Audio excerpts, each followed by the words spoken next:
Good afternoon बच्चों। आज आप लोगों को कक्षा 10 के मैथमेटिक्स में समरूपता पर आधारित जो यूपी बोर्ड में कक्षा 10 में आने वाले कुछ इम्पॉर्टेंट क्वेश्चन हैं उनको हम आज लेते हैं और आपको बताएंगे। तो सम इम्पॉर्टेंट न्यूमेरिकल्स आपको हम बता रहे हैं। तो पहला न्यूमेरिकल है समलंब ABCD जिसमें AB पैरेलल BC है कि विकर्ण AC व BD परस्पर O पर प्रतिच्छेद करते हैं। ठीक है बच्चों, सिद्ध कीजिए कि OA upon OC is equal to OB upon OD है। तो इसके लिए हम हल करेंगे और पहला क्वेश्चन को हम लेते हैं। देखिए क्या है, एक आपका समलंब चतुर्भुज है, एक समलंब चतुर्भुज है ABCD, एक समलंब चतुर्भुज है बच्चों।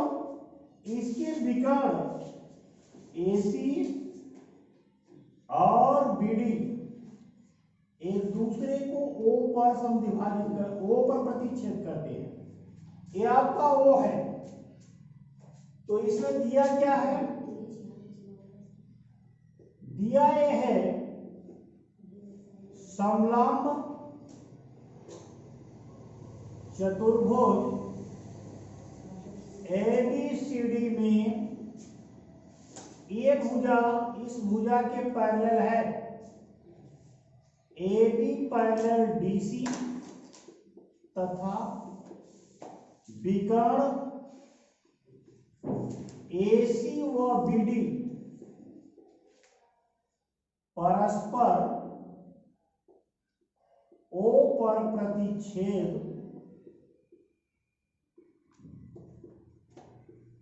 करते हैं। ठीक है बच्चों, तो ये आपका दिया हुआ है। इसमें सिद्ध क्या करना है, सिद्ध करना है वो आपके सामने प्रस्तुत है। OA upon OC is equal to OB upon OD।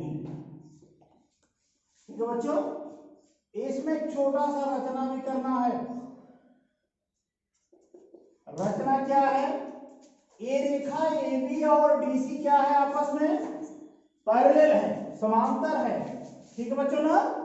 तो क्या करेंगे, AB के समांतर O से होकर एक रेखा खींचेंगे। AB के समांतर O से होकर के एक रेखा खींचेंगे। हमने मान लिया ये रेखा है आपका क्या है, PQ है। तो लिखेंगे AB के समांतर O से होकर एक रेखा PQ खींचा। एक रेखा हमने खींचा बच्चों, AB के पैरेलल PQ है तो ये BC के भी पैरेलल हो जाएगा PQ। तो PQ is parallel to BC। अब इसकी उपपत्ति हम कराते हैं। तो आइए हम देखते हैं, ये पूरी रेखा PQ AB के समांतर है। तो लेते हैं त्रिभुज ADB में, त्रिभुज ADB का हम चयन करते हैं। इसमें जो है ये पूरी रेखा PQ AB के समांतर है। तो ये इसका क्या है, एक सेगमेंट है, एक भाग है OP। PQ का क्या है, एक भाग है, यानी एक उसी रेखा में से जुड़ा हुआ एक भाग है OP। तो OP भी क्या होगा, AB के पैरेलल होगा। तो आप लिख सकते हो OA is parallel to AB है। अब इस तरह की परिस्थितियां होती हैं बच्चों, जब किसी त्रिभुज में एक भुजा के समांतर खींची गई रेखा शेष दो भुजाओं को क्या करती है, आनुपातिकता विभक्त करती है। यही आपका थेल्स का नियम है कि अगर एक रेखा दूसरी रेखा के समांतर खींची गई है और शेष दो भुजाओं को क्या कर रही है, प्रतिच्छेद कर रही है, तो वह क्या करती है, समान अनुपात में प्रतिच्छेद करती है। तो आप ये देख सकते हैं यहां से इसका रेशियो क्या होगा, इसका रेशियो हो जाएगा ए हो जाएगा एपी बटा पीडी बराबर ओबी बटा ओडी। ठीक है बच्चों, तो ये आपका पहला समीकरण हो गया। अब आप देख सकते हैं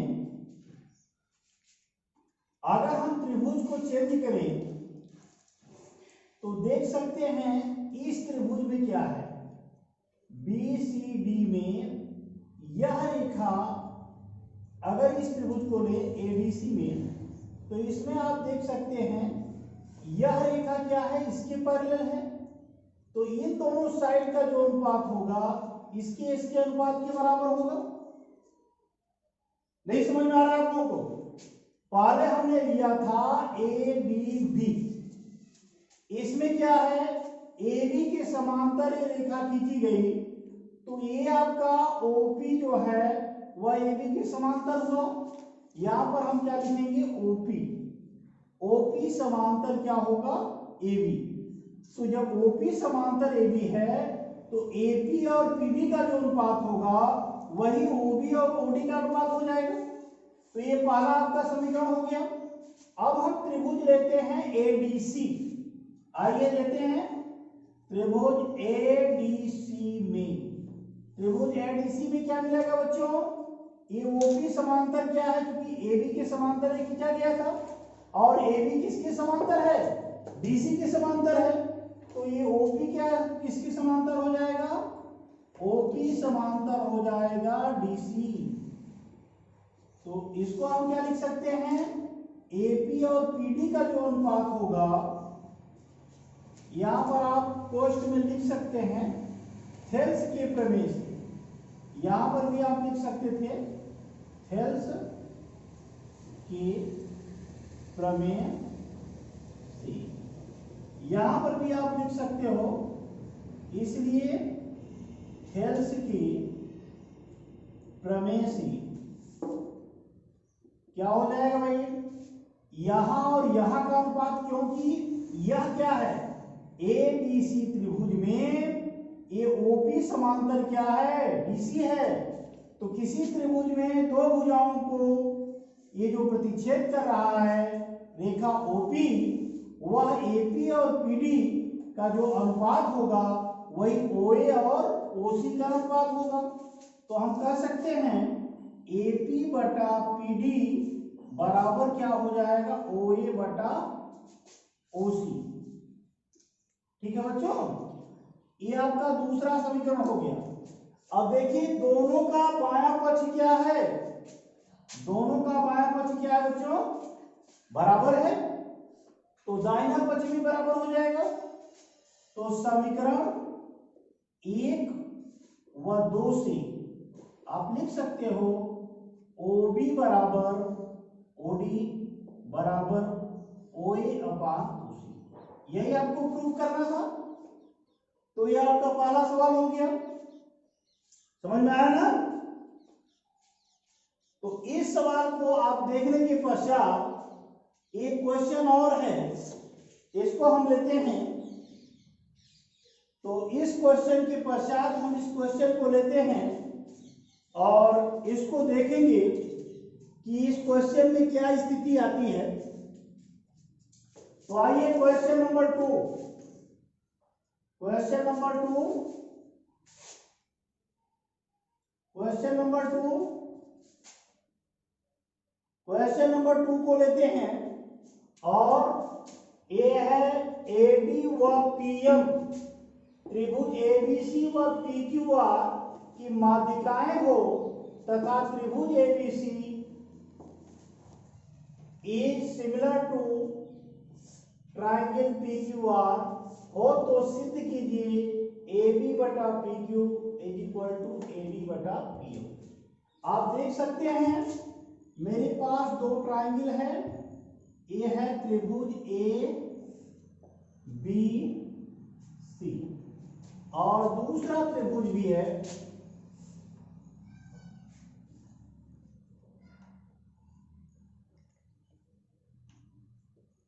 PQR,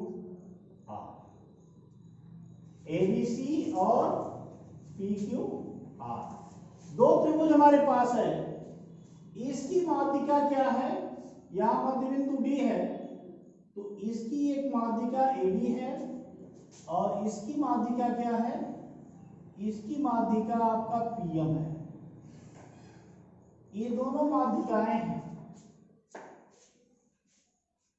AD और PM ये दोनों अलग अलग त्रिभुज की क्या है, माध्यिकाएं हैं और ये पूरा त्रिभुज जो है इस त्रिभुज की क्या है, सर्वांगसम है।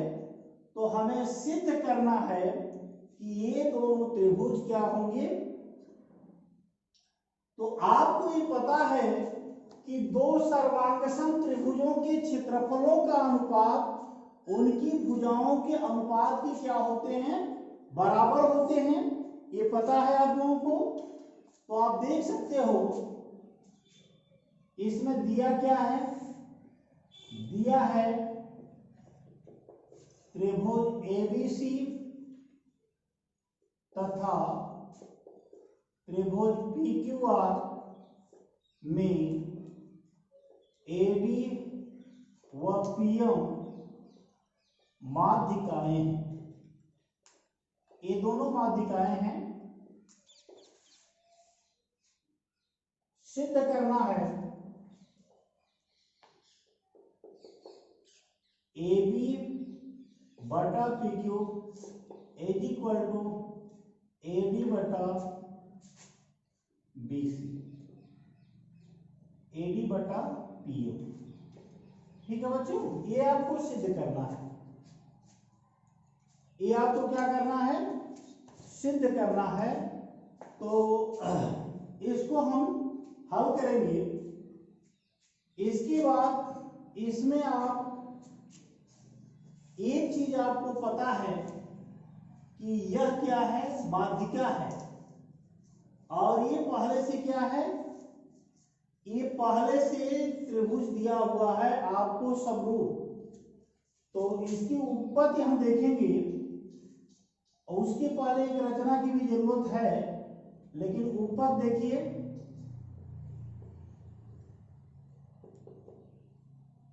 त्रिभुज चूंकि दिया है, क्या दिया है, त्रिभुज ABC, इसमें एक चीज और बढ़ा सकते हैं, AD और PM माध्यिकाएं हैं तथा एक और चीज दिया है त्रिभुज ABC सर्वांगसम है त्रिभुज PQR। ये भी आप लिख सकते हैं, समरूप है। ए triangle ABC is similar to triangle PQR। जब ये सिमिलर होते हैं तो संगत भुजाओं का रेशियो क्या होता है, बराबर होता है। यानी AB बटा PQ is equal to BC बटा QR is equal to AC बटा PR। ये आपको पहला समीकरण प्राप्त होगा बच्चों। अब क्या है, ये आपका माध्यिका है, AD क्या है, माध्यिका है। तो आपको ये देखना है कि माध्यिका वास्तव में क्या होता है, माध्यिकाएं क्या होती हैं। ये जब आपका समरूप है तो ये सारे कोण क्या है, बराबर है। तो कह सकते हैं एंगल यानी कोण B इक्वल टू कोण Q हो जाएगा और कोण C इक्वल टू क्या हो जाएगा, R हो जाएगा। ये आपको मालूम है। इसके बाद आप और देख सकते हैं त्रिभुज,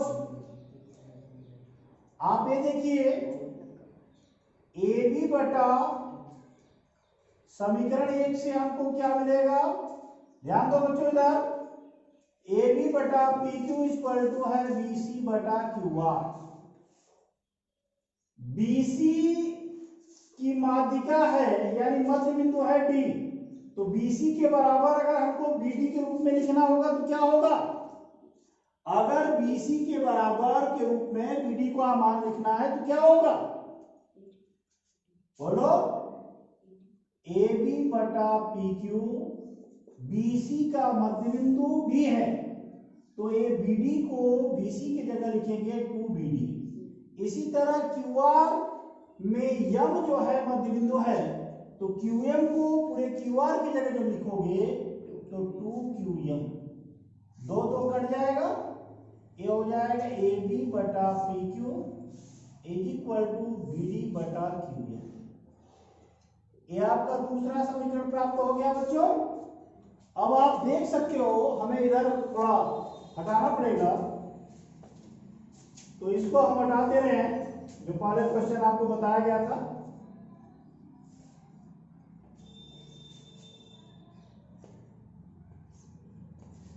अब आप देख सकते हैं बच्चों ए टी बी त्रिभुज लेंगे और पी एम क्यू लेंगे, इन दोनों में क्या मिलेगा, त्रिभुज ए टी बी तथा त्रिभुज पी एम क्यू में ए डी बी और त्रिभुज पी एम क्यू में हमको ये पता है ए भुजा और ए भुजा का जो अनुपात है वही इस भुजा और इस भुजा का अनुपात है, तो लिखेंगे ए बी अपान P Q is equal to B D अपान क्यू एम। ये आप कहां से लिखेंगे, समीकरण 2 से। ए और इसका अनुपात जो है वो क्या है, बराबर है, प्लस आप देख सकते हैं इनके बीच के जो कोण हैं यह कोण भी बराबर है, तो ये कौन सा समरूपता हुआ, समरूपता कौन सा हुआ, कौन सा समरूपता है, बोलिए। समरूपता के आपको कई प्रकार बताए गए हैं। ये आपका angle B equal to angle Q, इसलिए हम कह सकते हैं triangle ADB is similar to triangle PMQ. ये हो जाएगा यस से S, side angle side similarity, side angle side similarity से आप लिख सकते हैं यस से यस से, ये हो जाएगा यस से यस से हमें प्राप्त होगा साइड एंगल साइड सिमिलरिटी से, ये क्या हो जाएगा, सिमिलर हो जाएगा। जब सिमिलर हो गया तो AB और PQ का जो रेशियो होगा वही तो AD और PM का रेशियो होगा, तो ये हो जाएगा AB अपान PQ is equal to AD अपान PM। इस तरह से आप प्रूव कर लेंगे, लास्ट में आप प्रूफ लिख देंगे, ठीक है बच्चों। तो इस तरह से इसमें जो क्वेश्चन आता है वो बड़ा क्वेश्चन होता है और 8 नंबर का क्वेश्चन आता है, आप इसकी तैयारी करेंगे और अगले दिन फिर हम कुछ और अच्छे थ्योरम और अच्छे न्यूमेरिकल्स के साथ पुनः आपके सामने आएंगे। तब तक के लिए धन्यवाद।